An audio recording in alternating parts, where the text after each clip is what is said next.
Pour commencer, j'aimerais tout d'abord saluer les membres de l'église de Vesoul et de Grès, et aussi à toutes les personnes qui écouteront ce court message d'encouragement. Alors commençons par un texte du Nouveau Testament qui se trouve dans l'Épître aux Galates au chapitre 5, versets 22 à 26. Mais le fruit de l'esprit, c'est l'amour, la joie, la paix, la patience, la bonté, la bénignité, la fidélité, la douceur, la tempérance. La loi n'est pas contre ces choses. Ceux qui sont à Jésus-Christ ont crucifié la chair avec ses passions et ses désirs. Si nous vivons par l'esprit, marchons aussi selon l'esprit. Ne cherchons pas une vaine gloire en nous provoquant les uns les autres, en nous portant envie les uns aux autres. Le chrétien a l'habitude de lire ce texte et n'aura pas de difficulté pour en saisir le sens de ces paroles. Par contre, ce même texte, pour une personne qui n'a pas eu une éducation religieuse, qui sera pour lui un langage on ne peut plus mystérieux, et se posera la question, mais qu'est-ce que le fruit de l'esprit? Qu'est-ce que crucifier la chair? Et qu'est-ce que vivre selon l'esprit? C'est d'ailleurs ce que nous allons voir ensemble tout au long de ces quelques minutes. Ce petit message sera à la fois pour le chrétien comme une piqûre de rappel, et pour d'autres ce sera pour éventuellement répondre à leurs questions pour qui se la posent par rapport à ce texte mystérieux. Commençons par la première affirmation. Mais le fruit de l'esprit, c'est l'amour, la joie, la paix, la patience, la bonté, la bénignité, la fidélité, la douceur et la tempérance. Nous serons tous d'accord que les fruits qui existent dans notre monde sont bons à manger. Bien entendu, nous pouvons apprécier plus ou moins un fruit, plus qu'un autre. C'est une affaire de goût. Ici, il n'est pas question d'aimer plus ou moins le fruit de l'esprit. En fait, chaque chrétien, digne de ce nom, est amené à exprimer dans sa propre vie ses qualités. Mais pourquoi un seul fruit? Pourquoi ne peut-on pas parler de 9 qualités pour 9 fruits?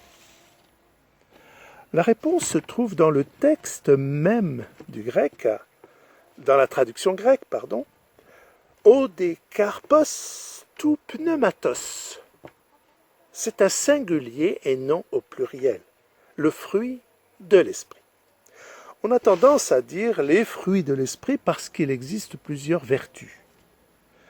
Ce fruit dont parle notre texte du jour comprend 9 qualités.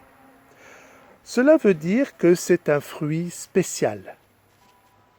Mais alors, qui peut produire ces qualités parmi les hommes? Nous en connaissons qu'un seul, Jésus-Christ, qui a manifesté ces qualités pendant toute sa vie sur la terre. C'est Jésus-Christ en personne. Les 4 évangiles ne manquent pas de nous relever les actes et les attitudes de Jésus. Il est l'exemple type de ce que nous sommes amenés à exprimer dans notre vie. Jésus incarnait ces qualités que je viens de vous mentionner. Alors voyons ensemble ces qualités qu'a exprimé Jésus. L'amour. Quand il était avec ses disciples, et avant qu'il ne se fasse crucifier, avant qu'on le livre pour être jugé, condamné et mis à mort, il est dit dans un texte qu'il a mis le comble à son amour pour eux. Et on le voit ensuite commençait à laver les pieds de ses disciples. Il est allé jusqu'à être humble, à s'humilier pour laver les pieds de ses disciples. Voyez-vous? Et encore ailleurs, et quand il était à la croix, il a dit « Père, pardonne-leur parce qu'ils ne savent pas ce qu'ils font. » Alors cet amour que Jésus avait incarné est allé jusqu'à donner sa propre vie à la croix. Il est allé mourir pour chacun de nous. Pour la joie. Il dit lui-même dans un texte « Je vous ai dit ces choses afin que ma joie soit en vous et que votre joie soit parfaite. » Pour la paix.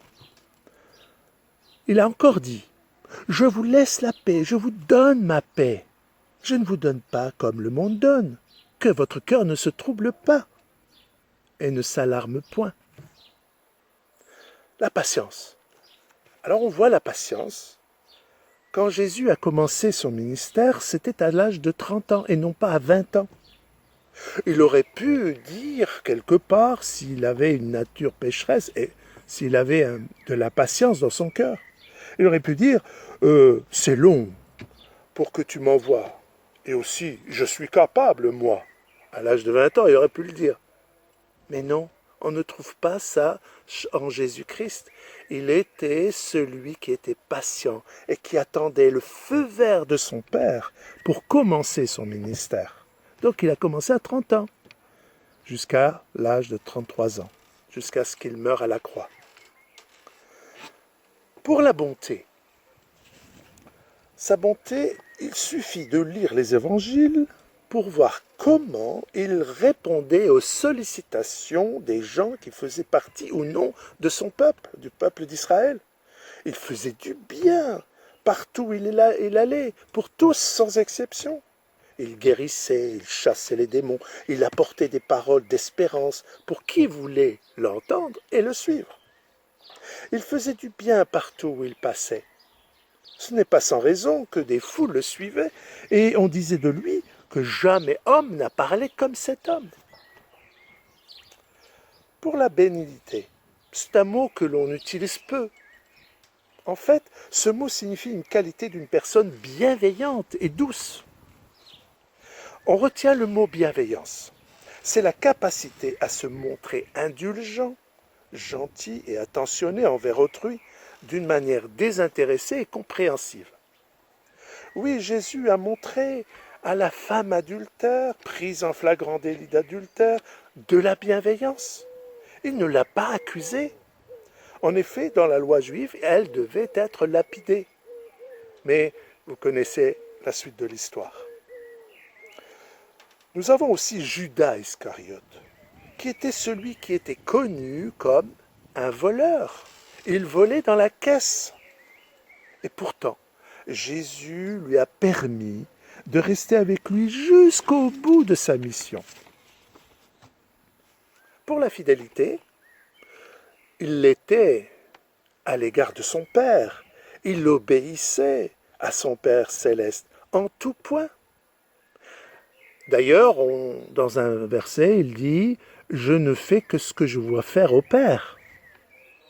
Pour la douceur, il nous faut rappeler que Jésus a aussi dit « Prenez mon joug sur vous et recevez mes instructions, car je suis doux et humble de cœur, et vous trouverez du repos pour vos âmes, car mon joug est doux et mon fardeau léger. » Et enfin, la tempérance, qui est synonyme de mesure, de modération et de maîtrise de soi. Rappelons-nous que de la réaction de Jacques et Jean, qui voulaient commander au feu du ciel de consumer le village des Samaritains. Tout cela parce que ces derniers ont refusé l'hospitalité à Jésus et à ses disciples. Alors comment Jésus va leur répondre? On peut le remarquer, la différence de réaction. Il les avait repris en disant « Vous ne savez de quel esprit vous êtes animés, car le Fils de l'homme est venu non pour perdre les âmes des hommes, mais pour les sauver. » Et encore pour terminer de la liste des qualités, lorsqu'il était sur la croix, et qu'on se moquait de lui, et qu'on le provoquait avec cette parole, « Descends ta croix et nous croirons en toi », il a su se maîtriser sans réagir en toutes circonstances. Tout cela pour accomplir jusqu'au bout la volonté de Dieu, son Père. Nous voyons à travers les évangiles que Jésus a bien manifesté les qualités de ce fruit de l'esprit, selon Galates chapitre 5 verset 22. Ce que nous pouvons dire aussi, par rapport à nous les hommes, c'est que nous naissons tous avec des qualités, on a des talents, mais aussi quelques qualités. Ils peuvent ainsi se manifester, on peut manifester quelques-uns. On peut avoir un peu de patience, on peut avoir de douceur, on peut être joyeux un peu, etc. Mais seulement, nous savons que ces qualités que nous possédons peuvent être entachées à cause de ce que l'on appelle le péché. Ce qui sous-entend que ce ne sera jamais parfait. On peut exprimer une ou deux qualités, mais ils seront mélangés, par exemple, par de la jalousie, par de la méchanceté, par les querelles que nous provoquerions, par de l'orgueil, etc. Ce ne sera pas parfait. C'est pourquoi le fruit que Jésus nous propose est un fruit surnaturel, qui ne peut être produit que par l'œuvre puissante du Saint-Esprit dans nos cœurs. Par expérience, nous savons que si l'on compte sur nos propres efforts, nous ne pourrions jamais parvenir à manifester une seule de ces qualités de façon permanente. Puisque nous avons accepté de marcher sur les traces de Jésus, notre Seigneur, nous désirons manifester les caractéristiques de notre Seigneur. On veut lui ressembler, mais nous sentons bien que notre nature désire parfois faire le contraire. Et nous avons la Bible qui va nous aider, nous instruire et nous encourager à aller dans le sens de suivre les traces de Jésus et d'obtenir et de vivre ces qualités qui étaient en Jésus. Elle affirme par exemple que nous ne sommes plus sous la puissance du malin pour vivre dans le péché. Elle affirme encore que si quelqu'un est en Christ, il est une nouvelle créature, les choses anciennes sont passées, et voici toutes choses sont devenues nouvelles. Nous trouvons ce texte dans 2 Corinthiens chapitre 5 verset 17. En parlant de fruits, Jésus a dit encore, « Je suis le cep, vous êtes les sarments. Celui qui demeure en moi et en qui je demeure porte beaucoup de fruits, car sans moi vous ne pouvez rien faire. » On trouve ce texte dans l'évangile de Jean au chapitre 15, verset 5, et nous voyons aussi au verset 3 versets plus loin, donc au verset 8 de ce même chapitre, « Si vous portez beaucoup de fruits, c'est ainsi que mon Père sera glorifié et que vous serez mes disciples. » Ici, Jésus parle de beaucoup de fruits. Encore là, il n'est pas au pluriel. On ajoute beaucoup pour dire que ce fruit, il en sort des qualités. L'exemple que nous pouvons prendre est la grappe de raisin. Le même fruit, mais avec beaucoup de grains de raisin. Il a évoqué par ailleurs au sujet du grain de blé qui tombe en terre et que de ce grain tombé en terre donnerait soit 30, 60 ou 100 autres semences. On parle ici de multiplication. Il a évoqué, donc, c'est la condition sine qua non pour porter du fruit avec abondance. Il nous faut être attachés au cep, c'est-à-dire à Jésus-Christ lui-même. Dit autrement, la graine que le Saint-Esprit plante en nous, c'est la nouvelle nature qui vient de Dieu pour que nous puissions produire des qualités comme celles de Christ qu'il a manifestées sur la terre. Ce qui nous amène à saisir le sens de cette parole qui suit la liste des qualités mentionnées dans l'Épître aux Galates au chapitre 5, verset 24, à savoir, ceux qui sont à Jésus-Christ ont crucifié la chair avec ses passions et ses désirs. Nous lisons ceux qui sont à Jésus-Christ. Nous saisissons que pour manifester les qualités, nous devons exclusivement appartenir à Christ. À vrai dire, si l'on veut ressembler à Jésus-Christ dans ses actes, dans ses attitudes, nous sommes invités à lui accorder la place de choix dans notre vie, c'est-à-dire la priorité, ou comme on dit, qu'il soit le centre de notre vie.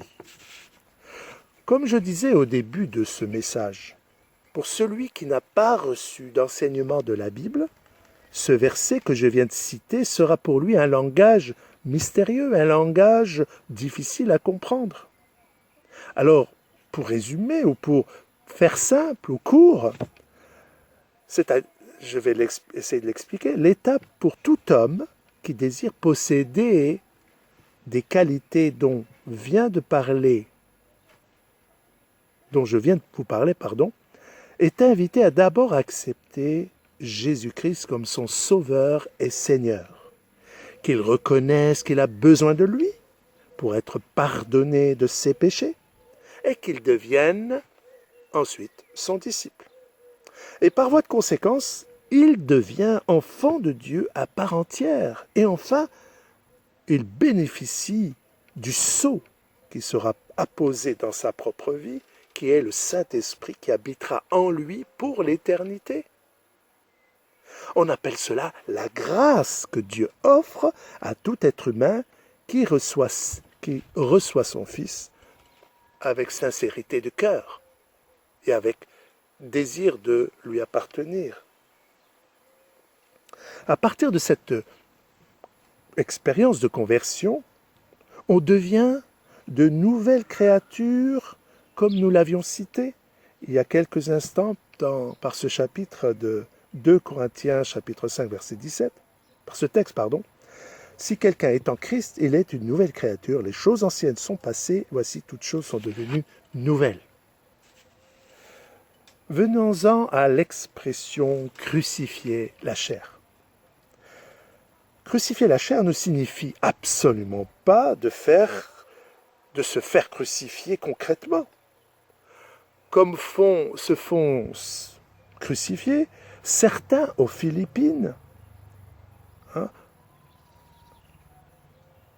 Nous n'avons pas à nous crucifier, et cette crucifixion n'a aucune valeur devant Dieu, aux yeux de Dieu. Car le seul qui avait la faveur de Dieu pour cet acte unique, c'est Jésus-Christ, son Fils, pour lequel est mort pour nos péchés, pour notre salut. Pour comprendre l'idée de crucifier la chair se situe au niveau des désirs et des passions que nous avions autrefois avant que l'on vienne à Jésus-Christ, avant notre conversion. Quand on parle de ce sujet, les questions d'habitude que nous avions eues dans le passé, comme nos colères, nos mauvais désirs, nos mauvaises humeurs, nos envies mal placées, nos mensonges, nos mauvaises paroles. Mais à partir du jour où nous devenons disciples de Christ, on commence à s'opposer à cette ancienne nature pécheresse. C'est ça, crucifier la chair, avec ses passions et ses désirs. Nous apprenons à combattre contre toute attitude contraire aux qualités que nous avions mentionnées, que la Bible mentionne. L'amour en opposition à la haine, la joie à la tristesse, la paix à la guerre, la patience à l'impatience, la bonté à la méchanceté. On a mentionné la bénité qui équivaut à la bienveillance et qui est le contraire de la malveillance, la fidélité à l'infidélité, la douceur à l'aigreur et enfin la tempérance à l'excès. nous apprenons à mettre en pratique dans nos relations, tant dans la famille que dans l'Église. Ce n'est pas sans raison que dans notre texte du jour, au verset 26, nous trouvons écrit ceci: « Nous ne cherchons pas une vaine gloire en nous provoquant les uns les autres, en nous portant envie les uns aux autres. » Enfin, terminons en 2 mots avec vivre selon l'esprit et marcher selon l'esprit. C'est un sujet qu'on pourrait aborder un peu plus et ça prendrait davantage de temps, mais je vais essayer de le dire en 2 mots. La nouvelle nature que nous avons revêtue, que l'esprit nous revêt, nous transforme. En effet, nous étions désobéissants au commandement de Dieu. Nous apprenons à obéir. Nous cherchons à accomplir notre propre volonté. Nous la soumettons désormais à Jésus-Christ pour suivre la sienne de volonté. En définitive, lorsque nous manifestons les valeurs morales qui viennent de Dieu, elles sont non seulement pour les exprimer dans le cadre de nos relations à autrui, mais aussi à l'égard de notre Dieu le Père et de notre Seigneur Jésus-Christ, en marchant dans l'obéissance de la foi en lui.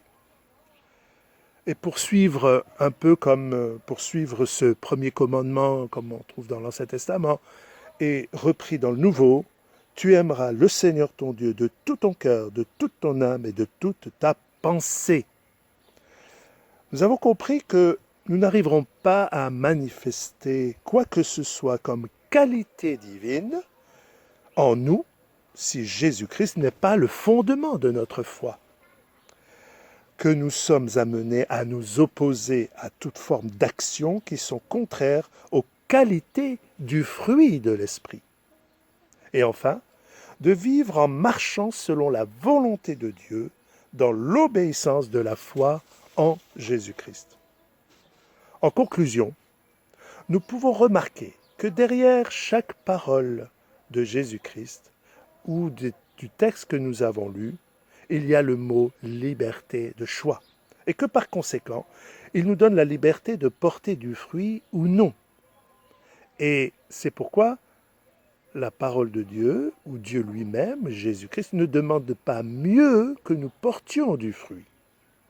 Et c'est pourquoi je lirai pour vous, pour terminer, le verset 4 de l'évangile de Jean au chapitre 15. « Demeurez en moi, et je demeurerai en vous. Comme le sarment ne peut de lui-même porter du fruit, s'il ne demeure attaché au cep, ainsi vous ne le pouvez non plus, si vous ne demeurez en moi. Je suis le cep, vous êtes les sarments. Celui qui demeure en moi et en qui je demeure porte beaucoup de fruits, car sans moi, vous ne pouvez rien faire. » Je vous souhaite donc, comme le Christ le désire, de porter beaucoup de qualités qui est digne du nom de Jésus. Je vous dis au revoir et à bientôt de se retrouver.